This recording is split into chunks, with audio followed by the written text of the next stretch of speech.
Seigneur Jésus, ce soir encore, nous voulons te remercier. Toi qui es le roc séculaire, le rocher inamovible de tous les siècles et de tous les temps. Seigneur, tu as été sacrifié sur la croix pour chacun d'entre nous. Je prie ce soir afin que tu nous donnes la révélation de cette œuvre sur la croix. Seigneur, je prie afin qu'au-delà de la récitation, au-delà des confessions que nous avons souvent eu à faire parlant de ta mort sur la croix, que cela devienne une réalité. Amen. Et que la réalité devienne la vérité qui nous libère tous les jours jusqu'à ce que tu reviennes. Amen. Bonsoir encore. Bonsoir. Comme le Saint-Esprit nous l'a mis à cœur, nous parlons ce soir de ce que Jésus a fait pour nous. Tu peux écrire ce que Jésus a fait pour moi, pour que tu n'aies pas l'impression que ça concerne les autres et ça ne te concerne pas toi. Parce que c'est toujours bon de prendre le sacrifice de Jésus de façon personnelle. Quand tu le prends de façon personnelle, il y a quelque chose qui se passera dans ton esprit. Si nous sommes chrétiens aujourd'hui, c'est la conséquence de quelque chose qui a eu lieu il y a 2000 ans. S'il ne mourait pas sur la croix, l'Église n'existerait pas. Cette réunion même n'existerait pas. Cet enseignement n'existerait pas. Amen. C'est pourquoi nous ne devons pas oublier le bois sur lequel nous avons été taillés. Le bois de la croix à partir duquel nous avons été édifiés. Nous allons lire Galates, chapitre 3, verset 1. Ensuite, toujours dans Galates, on lira le chapitre 2 et le verset 20. Tout d'abord, 3, verset 1, Galates. Ici, Paul fait un reproche à l'église de Galates parce qu'ils avaient oublié l'œuvre de la croix. Et quand on oublie l'œuvre de la croix, c'est quelque chose qui n'est pas bien. Quand on oublie l'œuvre de la croix, on n'est plus motivé, on n'a pas de motivation pour prier, on perd la motivation pour servir Dieu.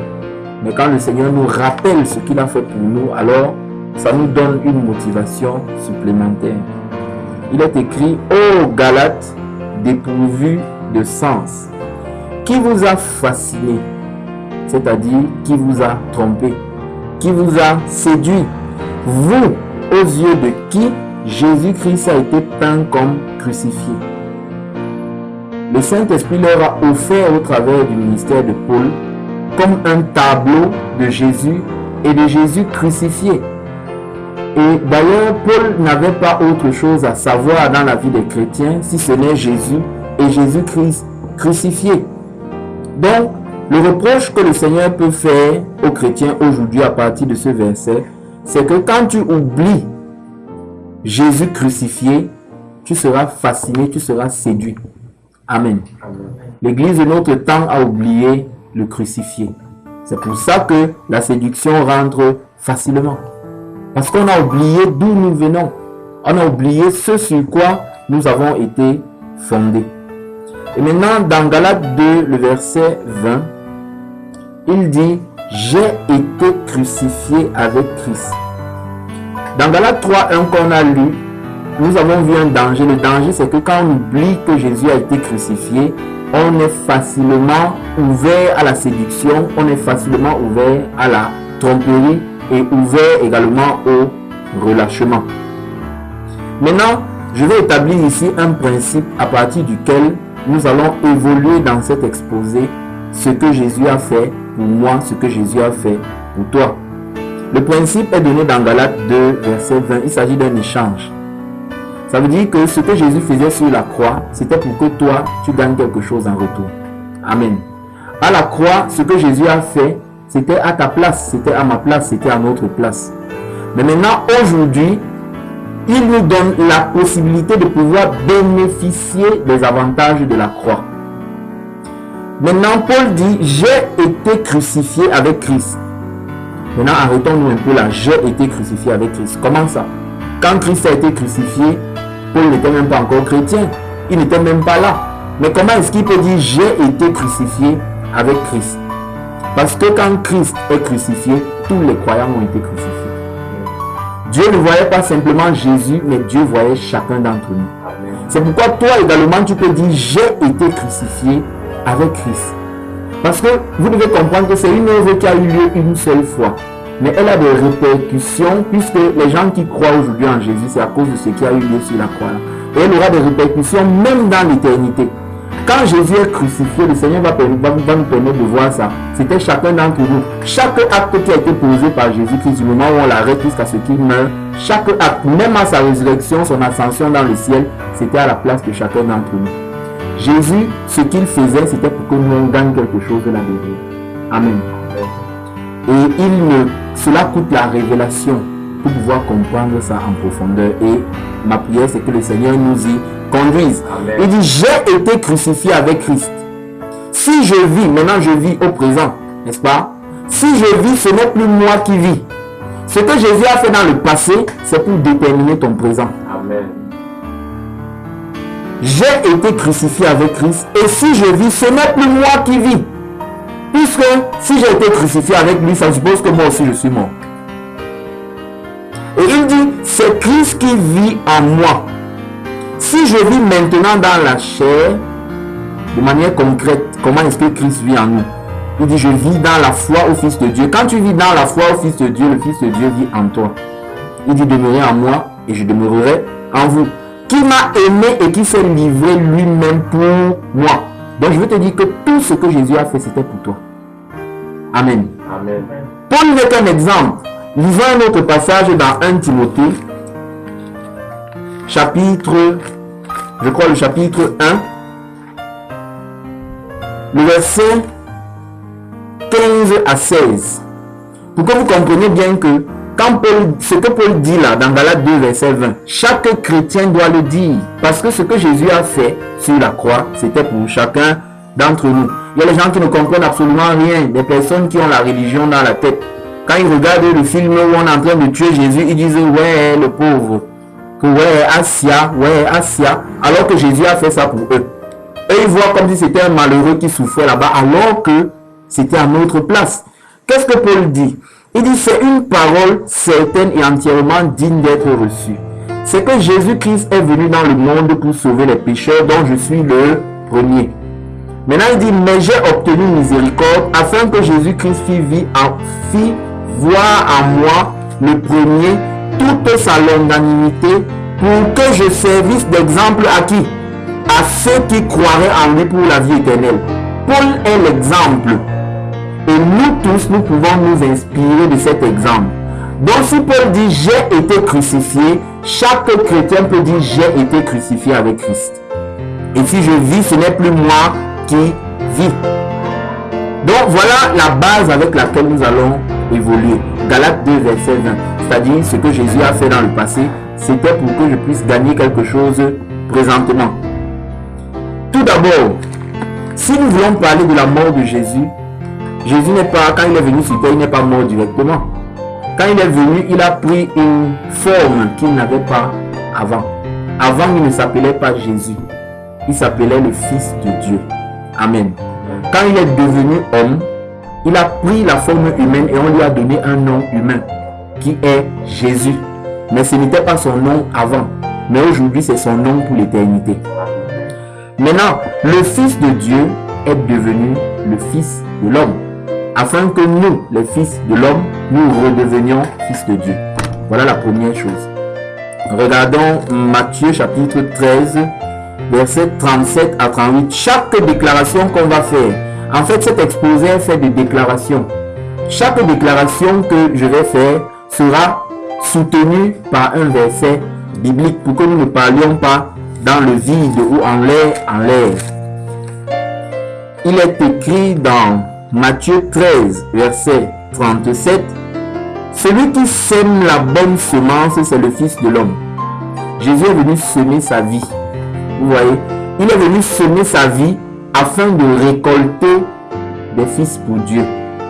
Vous voyez, on ne peut pas récolter si on n'a pas semé. La vie de Jésus a été semée pour que nos vies soient récoltées. Amen. Il est devenu le Fils de l'homme pour que nous qui étions les fils de l'homme, c'est-à-dire fils d'Adam, parce que Adam avait été fait à l'image de Dieu. au départ, Adam n'était pas fils de l'homme. Adam était fils de Dieu, puisque Adam n'a pas un parent humain. C'est pour ça que dans la généalogie de Jésus-Christ, quand on parle d'Adam, on dit Adam, fils de Dieu. Amen. Donc, Adam ayant été créé à l'image de Dieu, Adam a perdu l'image de Dieu. Et maintenant, tous les descendants d'Adam, la Bible dit que Adam engendra des fils et des filles à son image et à sa ressemblance. Donc, ce n'était plus à l'image et à la ressemblance de Dieu. Nous sommes devenus des êtres de chair à cause du péché. Pourtant, l'homme au départ était un être immortel. Il est devenu mortel. Maintenant, nous sommes devenus fils de l'homme. Maintenant, Jésus vient nous redonner le statut de fils de Dieu. C'est pour ça que lui qui était le fils de Dieu, il a fallu qu'il devienne le fils de l'homme afin que les fils de l'homme deviennent les fils de Dieu. Amen. Amen. Et le verset 38 parle des fils du royaume. Vous voyez? Donc, il sème sa vie pour pouvoir récolter des fils pour Dieu. Il sème sa vie en tant que fils de l'homme pour pouvoir récolter des fils pour Dieu, son Père. Maintenant, nous allons lire à présent Matthieu 26, verset 45. On va beaucoup lire Matthieu et Ésaïe parce que ce sont les passages qui parlent de la mort de Jésus, ce qu'il a fait pour nous dès son arrestation jusqu'à sa mort. Matthieu chapitre 26, verset 45. La deuxième partie du verset 45. Il est écrit: voici l'heure est proche et le Fils de l'homme est livré aux mains des pécheurs. Vous voyez, quand Jésus est livré là, il se fait appeler toujours Fils de l'homme. Pourquoi? Parce que il devient Fils de l'homme pour que nous devenions fils de Dieu. Voici l'heure est proche et le Fils de l'homme est livré. Encadre dans ta Bible livré, ou bien tu soulignes livré. Et voici la déclaration que nous faisons à la lumière de ce que nous venons de lire là. Il a été livré entre les mains des pécheurs afin que je sois délivré des griffes du péché. Il a été livré pour que je sois délivré. Amen. Amen. Il a été livré pour que tu sois délivré. Amen. S'il n'avait pas été livré, personne d'entre nous ne pouvait être délivré de quoi que ce soit. Il a été livré entre les mains des pécheurs afin que tu sois délivré des griffes du péché, des griffes de Satan. Amen. La raison pour laquelle il est possible d'être libéré, d'être délivré de cette mauvaise habitude, c'est parce que Jésus a été livré. Amen. S'il n'avait pas été livré, aucune mauvaise habitude ne pouvait quitter ta vie. Tu ne pouvais être délivré de rien du tout. Nous croyons souvent que comme nous sommes délivrés, c'est parce qu'on a mérité. Non, c'est parce qu'il a été livré. S'il n'était pas livré, on ne serait pas délivré. Ça fait un peu comme une sorte de rime, mais qui est également l'expression même de la vérité, de la parole. Matthieu 27, verset 8. Ce sont les versets sur lesquels on ne prêche jamais. Mais le Saint-Esprit m'a dit que toute écriture dans la Bible est utile pour une instruction, pour un enseignement. Ce sont les versets qu'on lisait souvent quand on était dans les églises traditionnelles mortes. On lisait pour parler de la mort de Jésus, on lisait seulement pour lire. Mais derrière chaque acte qui est posé, chaque verbe conjugué, il y a une grande révélation derrière. Matthieu 27, le verset 2, autant pour moi j'ai dit verset 8 tout à l'heure, mais c'est plutôt le verset 2. Le verset 2 dit: après l'avoir lié, encadre dans ta Bible lié, où tu soulignes lié. Après l'avoir lié, il l'amenait et le livrait à Ponce Pilate le gouverneur. Jésus a été lié afin que moi je sois délié. Amen. S'il n'avait pas été lié, je ne serais délié de rien du tout. Il a été lié, c'est-à-dire attaché. C'est pour ça que si on t'a attaché au village, tu crois en ce que Jésus a fait, tu peux en être détaché. Amen. Même sans avoir besoin d'une délivrance. Simplement la révélation de ce que Jésus a fait sur la croix. Une délivrance, ça peut arriver, mais la délivrance n'est pas la règle. Je parle du ministère de délivrance ou l'exorcisme, ce n'est pas la règle. La règle, c'est la révélation. Vous connaîtrez la vérité fera quoi? Elle vous affranchira. Il y a beaucoup de gens qui ont pris pour leur délivrance, mais ils ne connaissent pas la vérité, ça ne sert à rien.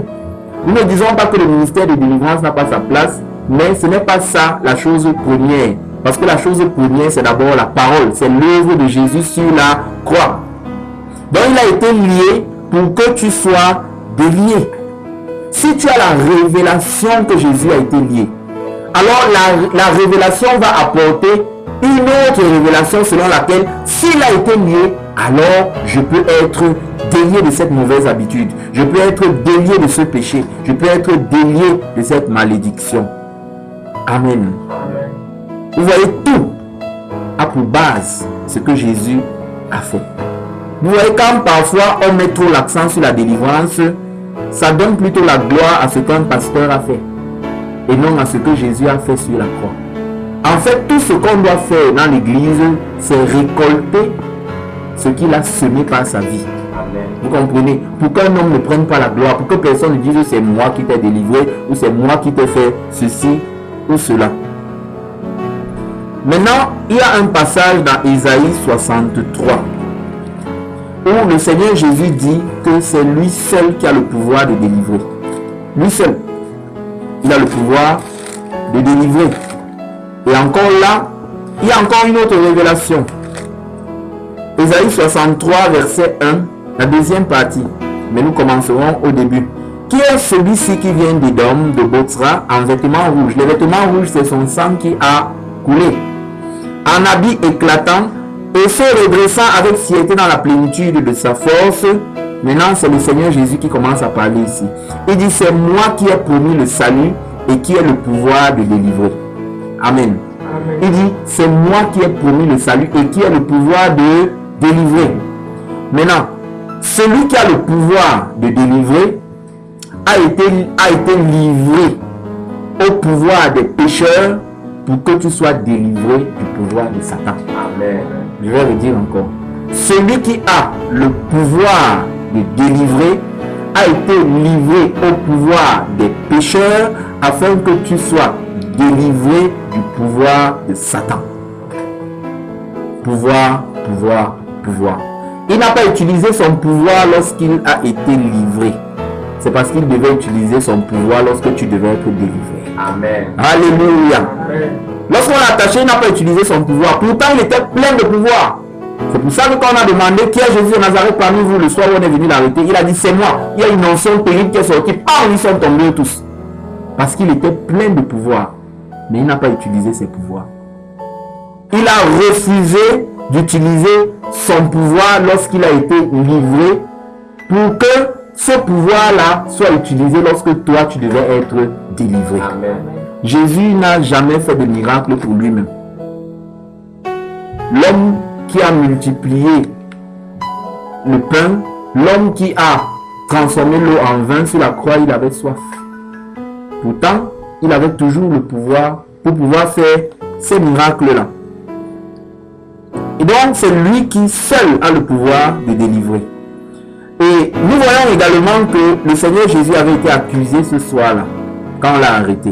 Regardons Matthieu 27, verset 12. Matthieu 27, verset 12. Mais il ne répondit rien aux accusations des principaux sacrificateurs et des anciens. Il ne répondit rien aux accusations des principaux sacrificateurs et des anciens. Marc 15, verset 3.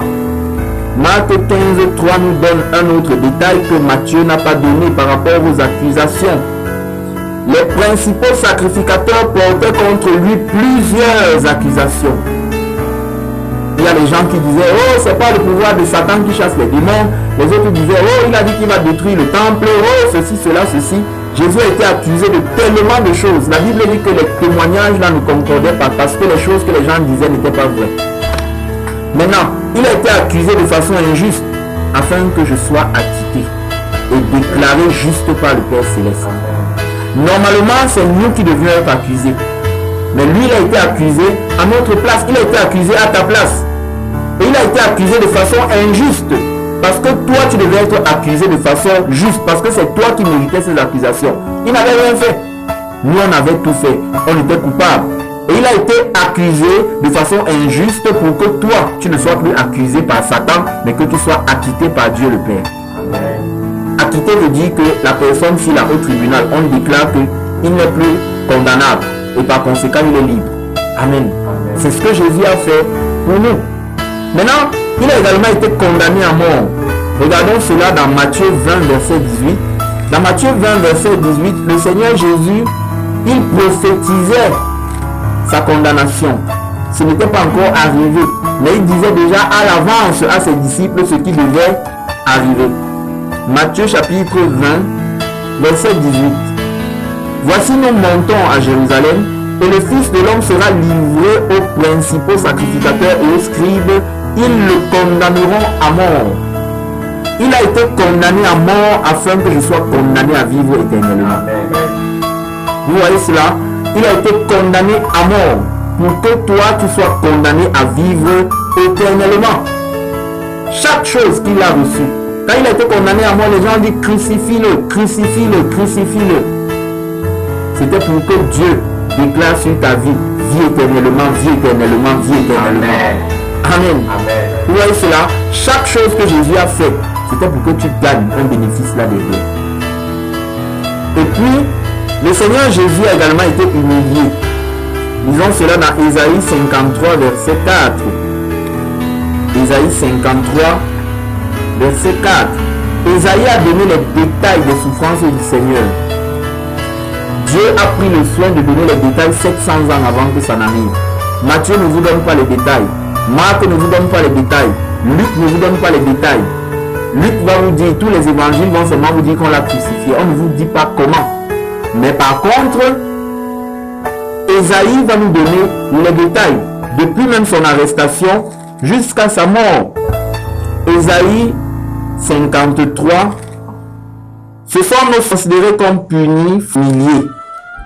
Il a été humilié par les hommes afin que je sois élevé par Dieu. Amen. Je vais te dire que ton élévation spirituelle est cachée dans l'humiliation que Jésus a subie. Maintenant, il y a des prédicateurs qui disent aujourd'hui que Dieu va t'élever, machin, mais là, l'élévation là n'a rien à voir avec la croix. Ça ne vient pas de Dieu. On te dit, même si tu es dans le péché, oh Dieu va t'élever, oh Dieu va te faire ceci. Non! Notre élévation est cachée dans son humiliation.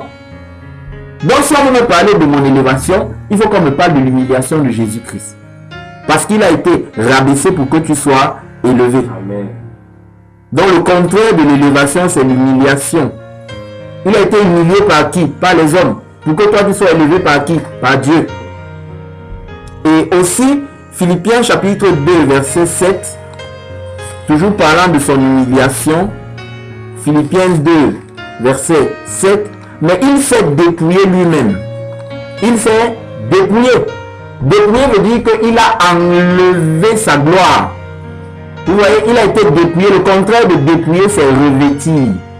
Il a été dépouillé pour que tu sois revêtu. Amen. Quand Adam et Ève ont péché, ils ont connu qu'ils étaient nus. Spirituellement, l'homme était désormais nu. Quand Jésus-Christ s'est dépouillé de sa gloire, c'était pour que tu sois revêtu de la gloire de Dieu. Amen. Il a enlevé sa gloire pour que toi, la gloire de Dieu soit remise sur toi. Amen. Il s'est humilié lui-même en prenant une forme de serviteur, en devenant semblable aux hommes. Il a paru comme un simple homme, comme je vous ai dit tout à l'heure. Dieu ne peut pas mourir. Mais il fallait que Dieu devienne un homme pour mourir à la place de chacun d'entre nous. Et c'est ce qui s'est passé. Jusqu'à présent, je n'arrive pas à comprendre ce que signifie Dieu qui devient un homme. C'est un mystère qui nous dépassera toujours. Même si tu essaies de réfléchir là-dessus, tu ne comprendras jamais. Comment Dieu devient un homme? Le corps là fonctionne comment? C'est bizarre, mais c'est vrai. Et il a également été défiguré. Nous pouvons lire cela dans Ésaïe 50, verset 6 et Ésaïe 52, verset 14. Jésus a été défiguré. Maintenant là, on est en train d'entrer dans les détails de ses souffrances. Ésaïe 50, verset 6. Ensuite, on lira Ésaïe 52, verset 14. Ésaïe 50, verset 6. Il est écrit, j'ai livré mon dos à ceux qui me frappaient. Est-ce que Ésaïe était là? Non. Mais le Saint-Esprit a dit à Ésaïe longtemps à l'avance ce qui devait arriver. Ésaïe avait 700 ans d'avance sur son temps. Parce qu'il a vécu la croix en direct. Il dit, j'ai livré mon dos à ceux qui me frappaient et mes joues à ceux qui m'arrachaient la barbe. Jésus avait la barbe. Voilà la référence biblique. On a arraché sa barbe. Si on te tire les cheveux, ça fait mal, non? N'est-ce pas? À combien de fortes raisons la barbe? On a arraché sa barbe. La barbe chez les Juifs est le symbole de l'honneur. Son honneur a été arraché. Vous voyez cela? Donc, ces jours, on a arraché sa barbe. Il dit, je n'ai pas dérobé mon visage aux ignominies et aux crachats. Les gens ont craché sur sa figure. On a déjà craché sur ta figure? Les gens ont craché sur la figure de Jésus-Christ. Imaginez les créatures crachent sur Dieu. Moi, la première fois qu'on a craché sur moi, c'était quand je priais pour la délivrance d'une jeune fille. Les démons qui étaient en elle ont commencé à cracher. Et quand on crache sur toi, tu as seulement envie de faire... Tu as envie de nettoyer. Mais il dit, la Bible dit qu'il n'a pas dérobé son visage. Donc il n'a pas caché son visage, il l'a laissé.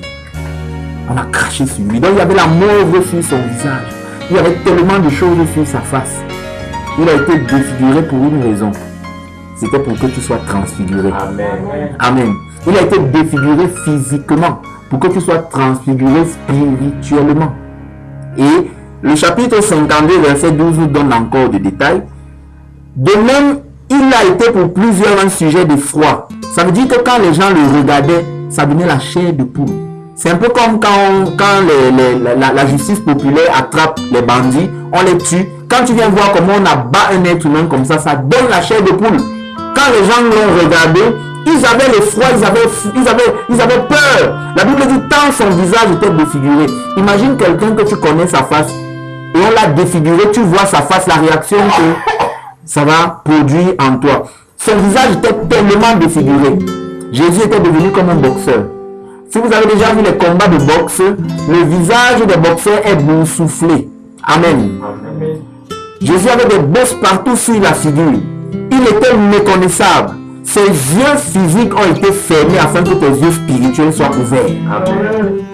Et vous savez, quand quelqu'un transpire tellement comme ça, la sueur est entrée dans ses yeux. Il voyait flou. Jésus voyait flou pour que tu puisses voir clair dans la parole de Dieu. Amen. Jésus-Christ, sa bouche a été défigurée pour que ta bouche devienne la bouche de Dieu pour ta génération. Vous voyez comment il a souffert, il était méconnaissable. La Bible dit, tant son aspect différait de celui des fils de l'homme, il ne ressemblait plus à un être humain. Il ressemblait à un monstre. Je vous dis, son visage était amoché sérieusement pour que ta vie soit sérieusement refaite. Amen. Il a été défiguré, il a perdu l'image de l'homme qu'il avait pour que tu puisses retrouver l'image de Dieu. Amen. Il ne ressemblait plus à un homme pour que toi tu puisses ressembler à Dieu. Amen. Tu vois ça? Quelle profondeur est l'œuvre de la croix. Quand son aspect différait de celui des fils de l'homme, et désormais nous sommes transfigurés spirituellement. Nous qui sommes de nouvelles créatures aujourd'hui, nous serons transfigurés physiquement le jour de l'enlèvement. Mais pour le moment, c'est d'abord spirituel. Et maintenant, il a également été méprisé. Isaïe 53, verset 3. La Bible dit, méprisé et abandonné des hommes. Il a été méprisé afin que je sois revalorisé par Dieu. Isaïe 53, verset 5. Mais il était blessé pour nos péchés, brisé pour nos iniquités. Il a été brisé. Le mot brisé là dans l'hébreu, c'est daka qui signifie écrasé, concassé. Il a été écrasé afin que je sois rebâti. Amen. Il a été concassé afin que ma vie soit reformée. Vous voyez cela? S'il n'avait pas subi ça, c'est que personne ne peut être bâti dans sa foi. La raison pour laquelle Dieu bâtit ta foi tous les jours, c'est parce que Jésus a été écrasé. S'il n'avait pas été écrasé, tu ne pouvais pas être rebâti ou bien même être bâti ou édifié. Il a été détruit pour que tu sois édifié. Amen. La raison pour laquelle l'église est édifiée, c'est parce que Jésus avait été détruit. Son corps a été littéralement détruit. Pour que nous soyons rebâtis, pour que nous soyons édifiés. C'est pour ça que chaque jour un chrétien doit dire merci à Jésus pour l'œuvre de la croix. Amen. Il a été abandonné, Isaïe 53, verset 3, méprisé et abandonné des hommes. Il a été abandonné non seulement par les hommes, mais aussi par Dieu. Quand vous lisez Matthieu 27, verset 46, Jésus a commencé à prier. Il a dit, Eli, Eli, lama sabachthani, c'est-à-dire, mon Dieu, pourquoi m'as-tu abandonné? Dieu l'a abandonné. Les hommes l'ont abandonné. Ça, c'était le début de l'enfer. C'est pour ça que quand on veut punir un homme qui est coupable dans la société, qu'est-ce qu'on fait? On l'envoie où? En prison. Il est abandonné des hommes. Quand tu es abandonné des hommes, c'est la pire situation parce que l'homme a été fait pour vivre avec ses semblables. Jésus a été abandonné par les hommes, abandonné par Dieu. Tu sais que les non-croyants, ils n'ont pas Dieu dans leur vie, n'est-ce pas? Mais ils ont les hommes qui les soutiennent. Le croyant peut avoir Dieu dans sa vie, mais il est abandonné par les hommes. Vous voyez le contraste. Il y a certaines personnes qui ont Dieu avec eux, les hommes les abandonnent, mais ils ont Dieu avec eux. Il y a d'autres personnes, ils ont les hommes avec eux, mais ils n'ont pas Dieu de leur côté. Jésus n'avait ni Dieu de son côté, ni les hommes. Pourquoi? Parce que les péchés sont venus sur lui. Quand nos péchés sont venus sur lui, Dieu l'a abandonné. Pour un temps, pour te retrouver pour l'éternité. Amen. Et il a été sali justement pour que je sois rendu propre. Si nous menons une vie de sainteté aujourd'hui, c'est parce que Jésus est devenu le péché, le mal incarné. 2 Corinthiens chapitre 5, verset 21. 2 Corinthiens 5, verset 21, nous sommes en train de voir ce que Jésus a fait pour moi, ce que Jésus a fait pour toi, ce que Jésus a fait pour nous. Celui qui n'a point connu le péché, il l'a fait devenir péché pour nous. Jésus n'avait jamais péché, mais il est devenu le péché. Maintenant, on ne peut pas voir le péché, on ne peut pas dire voilà le péché là-bas ou bien voici le péché, parce que le péché on ne le voit pas, mais on voit les effets du péché. Jésus est devenu le péché visible. Quand tous nos péchés, les péchés passés, présents et futurs de l'humanité se sont retrouvés sur lui, il est devenu un avec le péché. Et quand il est devenu un avec le péché, il a cessé d'être un avec le Père. Amen. C'était pour un temps. Dieu a cessé de fonctionner sans toutefois cesser d'exister. Le moment où Jésus, les péchés viennent sur lui quand il est sur la croix, Dieu fonctionnait maintenant comme Père et Esprit. Il ne fonctionnait plus comme Père, Fils et Saint-Esprit. Et c'est maintenant quand Jésus va ressusciter que Dieu va recommencer à fonctionner comme Père, Fils et Saint-Esprit. Dieu ne peut pas cesser d'exister, mais Dieu avait cessé de fonctionner. Ça veut dire Dieu s'est fait du mal. Amen. Je ne sais pas si vous comprenez ça. Dieu s'est fait du mal pour nous faire du bien. C'est un peu comme si tu arraches ton cœur. Tu restes sans cœur pendant 3 jours. Mais pendant les 3 jours, puisque tu es immortel, tu continues à exister. Jésus est le cœur du Père. Le Père a arraché son cœur. Il a arraché, il s'est fait du mal à cause de chacun d'entre nous. C'est la raison pour laquelle, en tant que chrétien, nous ne devons pas avoir le courage de pécher. Amen. Amen. Parce que quand on se rappelle ce que Dieu a fait, Dieu s'est presque suicidé. Oui, pour nous sauver. J'essaie simplement de trouver des mots pour expliquer cela. Dieu s'est fait du mal. Quand Jésus meurt, bam, Dieu fonctionne seulement comme Père et Saint-Esprit. Quand Jésus ressuscite, Dieu recommence à fonctionner. C'est la raison pour laquelle la Bible dit quand Jésus est ressuscité, Dieu a déployé l'infinie grandeur de sa puissance qui s'est manifestée avec efficacité par la vertu de sa force. C'est-à-dire Dieu a déployé toute sa puissance à la résurrection de Jésus. Dieu n'avait jamais déployé toute sa puissance. Amen. La puissance de Dieu n'a pas de limite. Elle ne peut pas être mesurée. Mais maintenant, quand Dieu a créé la terre, le ciel et la terre, il n'a pas déployé toute sa puissance. Il a déployé une partie de sa puissance. Mais quand Jésus ressuscite, Dieu déploie toute sa puissance. Pourquoi? Parce qu'il recommence à fonctionner. C'est un peu comme si tu arrêtes le groupe électrogène. Après, quand tu redémarres, Dieu a arrêté son groupe, Père, Fils et Saint-Esprit pendant 3 jours. Et après, il a redémarré et il a recommencé à fonctionner pour l'éternité. Et vous voyez ce que Dieu a fait. Il s'est fait du mal. C'est pour ça que la Bible dit Dieu a tant aimé le monde. Il nous a tant aimé qu'il s'est sacrifié lui-même. Je ne sais pas si nous comprenons ça. Il a été sali pour que tu sois rendu propre. Jésus était physiquement sale pour que tu sois spirituellement propre. Est-ce que tu sais que quand Jésus a souffert, la robe qu'il avait là, avec laquelle on l'a battu, il y avait son sang dessus. Tu as déjà porté un habit qui a le sang coagulé, mélangé avec l'odeur de la sueur, mélangé avec les craches que les gens ont mis sur toi, mélangé avec la boue, parce que quand on le fouettait, il tombait au sol. Et la boue venait sur lui. Donc quand on le regardait, il était sale, déformé. C'était l'image du péché. Amen. Il a été sali pour que tu sois rendu propre. Amen. Il a été souillé pour que tu sois rendu pur. S'il n'avait pas été souillé, personne d'entre nous ne pouvait être pur devant Dieu. Pourtant, la Bible dit dans l'Ancien Testament que nos œuvres sont comme un vêtement souillé. Justement, le vêtement souillé est venu sur Jésus-Christ. Pour que ton vêtement soit désormais sans tache ni ride devant le Père Céleste.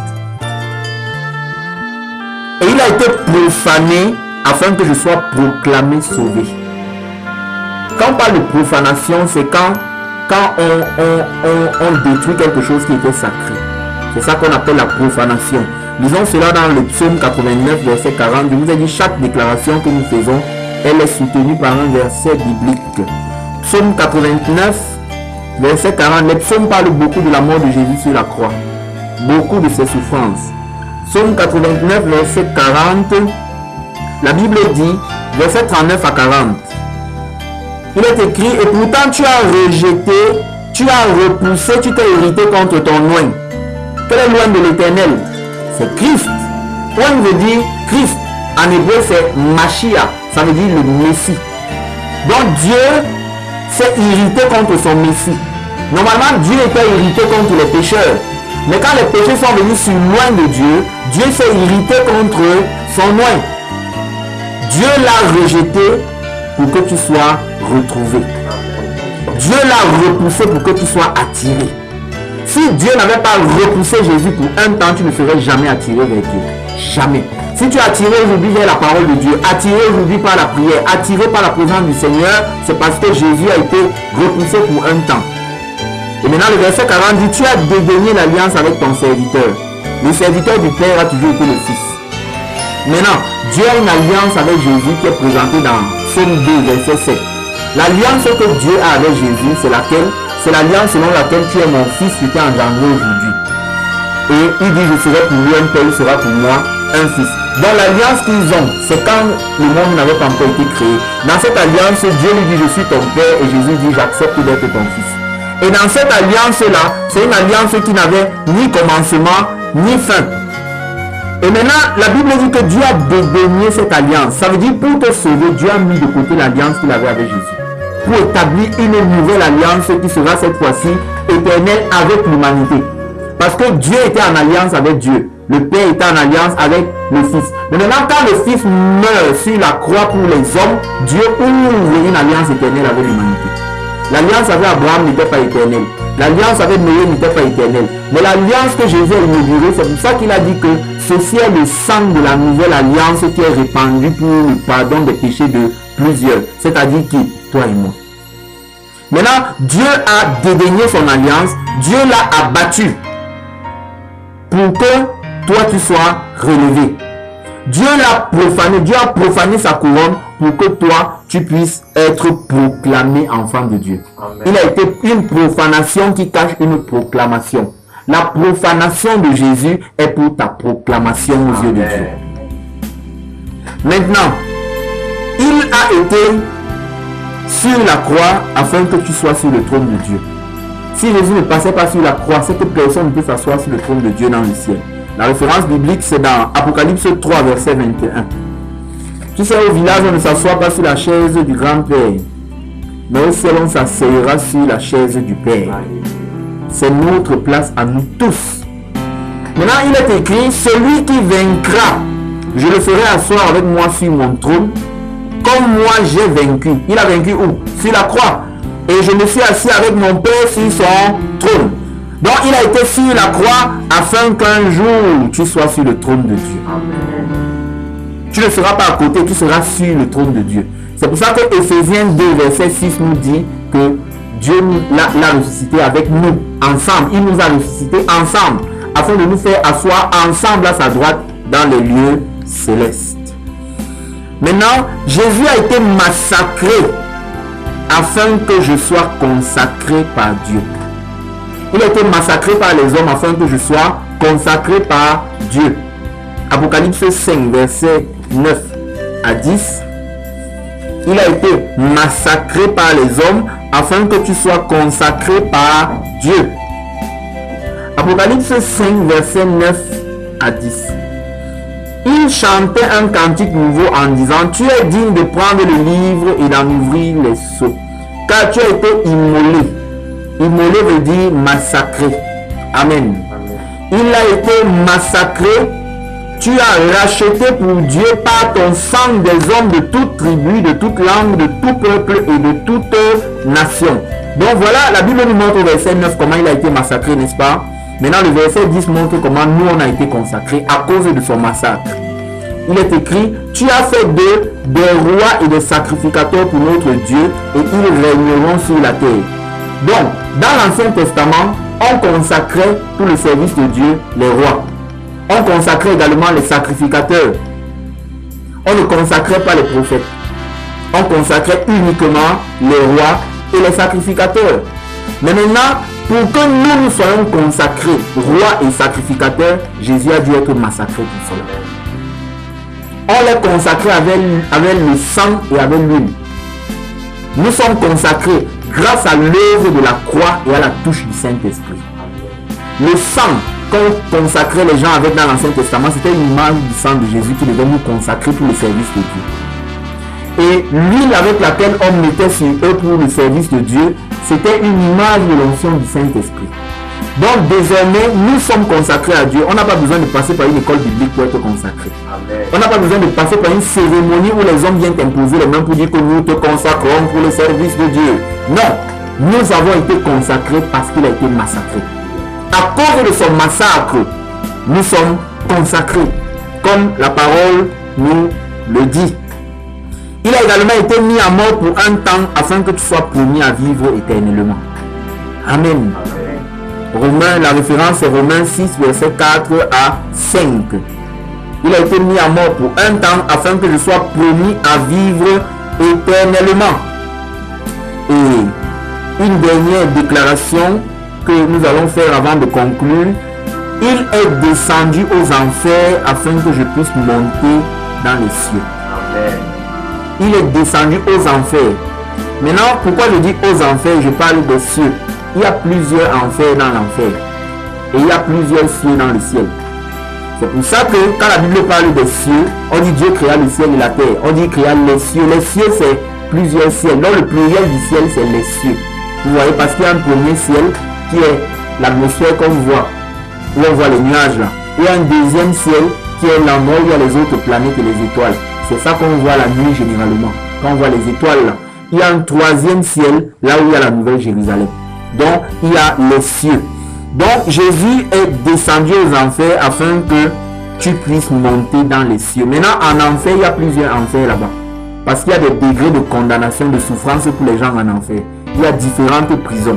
Regardons Éphésiens chapitre 4, verset 9 à 10. Éphésiens 4, verset 9 à 10.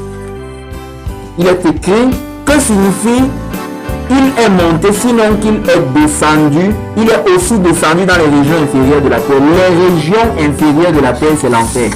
L'enfer est situé sur la terre. Voilà un verset biblique qui parle de ça. Plus précisément sous la terre. L'enfer est où? C'est à l'intérieur de la terre, là où il y a le magma, là où il y a ce qu'on appelle le noyau de l'écorce terrestre. C'est là-bas qu'il y a l'enfer. Et c'est dans cet endroit que Jésus est descendu temporairement pour que toi tu puisses monter définitivement dans le ciel. Amen. Maintenant la Bible dit, celui qui est descendu, c'est le même qui est monté au-dessus de tous les cieux afin de remplir toutes choses. Il fallait qu'il descende dans toutes les régions de l'enfer pour monter dans toutes les régions du ciel. C'est pour ça qu'actuellement Jésus-Christ remplit tout l'univers. Il n'y a pas un endroit où il n'est pas. En enfer, il est là-bas. C'est pour ça que la Bible dit qu'à la mention de son nom, tout genou fléchit sous la terre. Sur la terre, il est là. Il donne l'opportunité aux gens de croire en lui. Sur la terre, il dit venez à moi, venez à moi. Maintenant au ciel, tout genou fléchira pour ceux qui ont cru en lui. Amen. Dans l'adoration cette fois-ci, mais en enfer, c'est dans la punition. Maintenant, Jésus est descendu en enfer à quel moment? On nous a souvent dit que quand Jésus est mort, il a fait 3 jours en enfer avant de ressusciter. Ce n'est pas vrai. Jésus a fait 30 secondes en enfer. Seulement, je peux vous prouver ça bibliquement. Comment? Quand Jésus est sur la croix, n'est-ce pas, il avait dit à l'un des condamnés à mort que tu seras le mort au paradis quand? Aujourd'hui, n'est-ce pas? Donc le même jour où Jésus devait mourir, et le condamné là devait mourir, le même jour Jésus a dit aujourd'hui là on sera ensemble au paradis. Qu'est-ce qui se passe donc quand Jésus meurt? Étant donné que le gars là est mort avant ou après Jésus. Il est mort à quel moment? Après Jésus. Puisque quand les soldats sont venus pour casser les pieds de Jésus, ils ont vu que Jésus était déjà mort. On a donc cassé les pieds des autres soldats, des autres crucifiés, pour qu'ils puissent mourir. Parce que quand on te crucifie, tu respires par les genoux. Et quand on cassait tes genoux, la respiration était coupée, tu mourrais. Donc, quand Jésus meurt, quand Jésus est mort, il y a un tremblement de terre, n'est-ce pas? Quand Jésus meurt, qu'est-ce qui se passe? Dieu a piégé tous les démons de l'enfer. Parce qu'il y a des démons en enfer qui torturent les gens. La Bible les appelle les démons du Tartare en grec. La Bible parle de ces esprits-là dans 2 Pierre 2, verset 4. Ce sont des démons qui sont enchaînés par les ténèbres sous la terre là-bas. Et ils ont pour mission de torturer les gens qui iront en enfer. Maintenant, ces démons-là, Dieu va les faire remonter à la surface de la terre 2 fois dans l'histoire de l'humanité. La première fois, c'est quand on fait ici votre heure avouée à la puissance des ténèbres. Dès que Jésus a dit ça, du moment où on arrête Jésus, jusqu'à ce que Jésus meure, les démons-là étaient sur la terre. Donc ils ont laissé l'enfer vide. Enfin, vide de leur présence. Il y avait les prisonniers là-bas. Les êtres humains qui mouraient allaient toujours en enfer, ils étaient là-bas pleins. Maintenant, la deuxième fois qu'ils vont monter sur la terre, ce sera pendant la grande tribulation sous forme de sauterelles. Apocalypse chapitre 9 parle de ces démons. Leur chef s'appelle Abaddon ou Apollyon, qui signifie le destructeur. Ces démons ont le pouvoir de torturer les gens, ils n'ont pas le pouvoir de tuer. Parce que justement, les gens qui viennent en enfer sont déjà morts. Quand ils remonteront à la surface pendant la grande tribulation, ils vont torturer l'humanité pendant 5 mois. C'est écrit dans Apocalypse 9 et personne ne pourra mourir. Parce qu'ils n'ont pas le pouvoir de tuer, ils ont seulement le pouvoir de torturer. Alors, quand ces démons montent à la surface, c'est eux qui ont possédé le cœur de ceux qui ont torturé Jésus. Amen. Donc, vous pouvez comprendre que Jésus a vécu les souffrances que les gens vivent en enfer sous l'oppression de ces démons-là étant sur terre. Les gens qui ont fouetté Jésus, qui ont craché sur lui, qui l'ont bastonné, c'était ces démons qui étaient en train de les posséder. Et maintenant, quand Jésus meurt, les démons là étaient en train de danser sur terre, que notre ennemi est mort, notre ennemi est mort. Mais ils ne savaient pas que Dieu les a piégés. C'est la raison pour laquelle la Bible dit, s'ils avaient su, ils n'auraient pas crucifié le Seigneur de gloire. Maintenant, quand Jésus meurt, il dit, Père, entre tes mains, je remets mon esprit. Il remet son esprit humain entre les mains de Dieu. Dieu le Père prend son esprit. Ça s'est passé très vite. Dieu le Père donne son esprit au Saint-Esprit. Maintenant, le Saint-Esprit prend Jésus et descend avec lui en enfer. Quand ils sont descendus, quand l'esprit humain de Jésus a touché l'intérieur de l'enfer, il y a eu un tremblement de terre qui a secoué toute la terre. Amen. Et quand son pied a touché, c'est le psaume 24 qui s'est accompli. Porte levé au linteau que le roi de gloire fasse son entrée. Les portes de l'enfer ont dit, qui est le roi de gloire? Le Saint-Esprit dit, l'Éternel des armées, voilà le roi de gloire. Dès que Jésus est venu, c'est pour ça que la Bible dit qu'il a été rendu dans 1 Pierre 3, il a été rendu mort quant à la chair, il a été rendu vivant quant à l'esprit, dans lequel il est allé prêcher aux esprits en prison. Les esprits qui étaient en prison là, Jésus leur a prêché en moins d'1 minute. Quand il est descendu là-bas, il a dit, David, Abraham, pas Abraham, parce qu'Abraham était au ciel. Il n'y a que 5 personnes que la Bible a montées qui sont parties au ciel après leur mort dans l'Ancien Testament. Il y a Enoch, il n'est pas mort. Il y a Abraham, Lazare l'a vu. Il y a Moïse et Élie. Quand Jésus était sur la montagne de la transfiguration, ils sont venus. Ça veut dire qu'ils étaient au ciel. Mais David et tous les autres étaient en enfer. Ils attendaient que Yeshua vienne les libérer. Amen. Et quand Jésus est descendu, il a dit, David et tous les autres sortez. Quand il a dit ça, c'est pour ça que les tombeaux des saints se sont ouverts quand Jésus meurt et les gens sont ressuscités. Amen. Alléluia. Amen. Vous comprenez maintenant. Et quand donc il était en train de remonter, on était en train de casser les pieds de l'autre gars là. Il a dit que oh, viens ici, là, je t'ai dit qu'on part au ciel. Et quand Jésus est monté, il est monté avec lui. Amen. Alléluia. Maintenant, Jésus a fait combien de jours au ciel? 3. Pendant les 3 jours, j'ai demandé au Saint-Esprit qu'est-ce qu'il faisait. Le Saint-Esprit me dit que le ciel a 3 compartiments. Il y a le lieu, il y a les parvis, il y a le lieu saint et il y a le lieu très saint. Quand vous lisez Hébreux chapitre 9, la Bible nous dit là-bas que Jésus a purifié l'image des choses célestes. Il fallait que les choses célestes elles-mêmes soient purifiées. Donc Jésus a purifié le sanctuaire dans le ciel par son sang pendant les 3 jours où il était mort. Parce que quand Satan s'est rebellé dans le ciel avec les démons, quand Dieu les a chassés, ils ont laissé les traces de souillure au ciel. Donc, puisque Satan était dans le lieu très saint, quand Dieu les a chassés avec tous les autres démons, quand ils sortaient, ils ont sali le ciel par leur rébellion. Quand Jésus monte dans les 3 jours que Jésus fait dans le ciel avant de ressusciter, le premier jour, il nettoyait les parvis par son sang. Amen. C'est pour ça que la Bible dit qu'il n'est pas monté là-bas avec le sang des boucs, mais avec son propre sang. Parce qu'il a obtenu une rédemption éternelle. Et maintenant, il a nettoyé le 2e jour, il nettoyait le lieu saint. Le 3e jour, il nettoyait le lieu très saint. Et dans le lieu très saint, c'est là-bas qu'il y a le trône du Père. Et quand il a fini de nettoyer le lieu très saint, il a dit, Père, j'ai fini. Le Père a dit, Saint-Esprit, ramène-le à la vie. Et c'est là où il est ressuscité. Amen. Amen. Mais maintenant, quand il a dit à Marie de Magdala, je ne suis pas encore monté, ne me touche pas, je ne suis pas encore monté vers mon Père, il n'était pas encore monté avec son corps. Mais il était déjà monté avec son esprit. Donc il fallait maintenant que son corps qui est ressuscité monte vers Dieu pour que Dieu puisse le bénir. Et quand Dieu a béni la tête, tout le corps est béni. Amen. Alléluia. C'est pour ça que la Bible dit que nous avons été bénis de toutes sortes de bénédictions spirituelles dans les lieux célestes en Christ. Quand Dieu l'a béni, quand il est entré au ciel, Dieu a dit, rappelez-vous, il a dit aux anges, mettez-vous tous à genoux, que tous les anges de Dieu l'adorent. Là, on est dans Hébreux 1. Il a dit, après il a dit, auquel des anges, est-ce que j'ai déjà dit un jour, tu es mon fils, j'étais engendré aujourd'hui, donc l'alliance entre le Père et le Fils a recommencé. Et après, quand maintenant Jésus venait pour s'asseoir sur le trône, ça c'était après son ascension dans le ciel, le jour où il est parti s'asseoir à la droite de Dieu.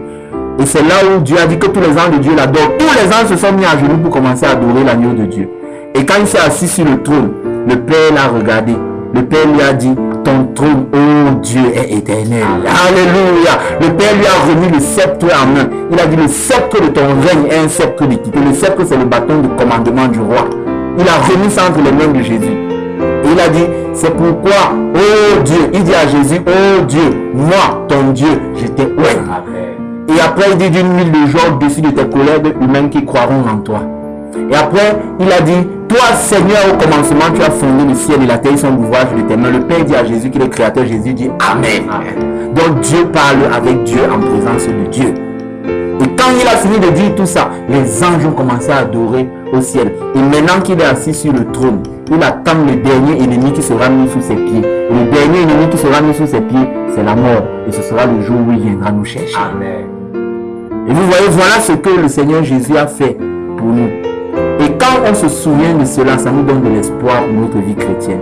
Ça nous donne de l'espérance pour notre marche avec le Seigneur. Et pour finir, lisons Hébreux chapitre 9. Hébreux chapitre 9 à partir du verset 26. Est-ce que quelqu'un est béni ce soir par la parole de l'Éternel? Waouh! C'est bon quand le Saint-Esprit nous rappelle ces choses-ci. Quand il nous explique ça dans une telle profondeur. Et je vous dis que ce que je vous dis là est tellement correct que le Saint-Esprit atteste ça pendant que nous sommes en train de parler. L'autre jour, je parlais d'une histoire à un frère. Pendant que je lui parlais de la vie de Jean-Baptiste. Pendant que je lui parlais, Dieu a ouvert ses yeux spirituels. Il a commencé à voir comme sur la télé tout ce que j'étais en train de dire. C'est-à-dire que ce que nous voyons dans la parole là, c'est absolument vrai. Et quand le Seigneur nous permet d'expliquer ça, je vous dis, si Dieu peut ouvrir vos yeux, vous allez voir exactement ce qui se passe. Exactement comme c'est en train d'être dit. Maintenant, la Bible dit, à partir du verset 26 de Hébreux 9, autrement, il aurait fallu qu'il eût souffert plusieurs fois depuis la création du monde. Tandis que maintenant, à la fin des siècles, c'était il y a 2000 ans. Il y a 2000 ans, on disait déjà la fin des siècles. C'est qu'aujourd'hui, on va dire quoi? Nous sommes vraiment à la fin de la fin. Il a paru une seule fois pour abolir le péché par son sacrifice. S'il fallait que Jésus vienne mourir plusieurs fois, la Bible dit qu'il serait venu sur la terre plusieurs fois depuis la création du monde pour mourir, mais il a fait une seule fois. Et maintenant le verset 27 dit, et comme il est réservé aux hommes de mourir une seule fois, après quoi vient le jugement, de même, Christ qui s'est offert une seule fois pour porter les péchés de qui? Plusieurs, apparaîtra sans péché une seconde fois à ceux qui l'attendent pour leur salut. Ce n'est que ceux qui attendent le Seigneur Jésus qui le verront à son avènement. Amen. Ceux qui ont cru en l'œuvre de la croix, c'est pour ça qu'on ne peut pas détacher le message de la croix avec le message de l'enlèvement. Parce que Jésus vient enlever ceux qui ont cru en son œuvre, ceux qui ont cru en ce qu'il a fait en tant que l'agneau. Et il viendra en tant que le lion de la tribu de Judas. Et en attendant, nous continuons à lui faire confiance. Tous les jours, nous continuons à le remercier pour son sacrifice sur la croix. Parce que c'est en vertu de ce sacrifice que l'Église peut être sans tache ni ride. Que la grâce soit avec vous tous. Au nom de Jésus. Amen. Soyez bénis. Amen.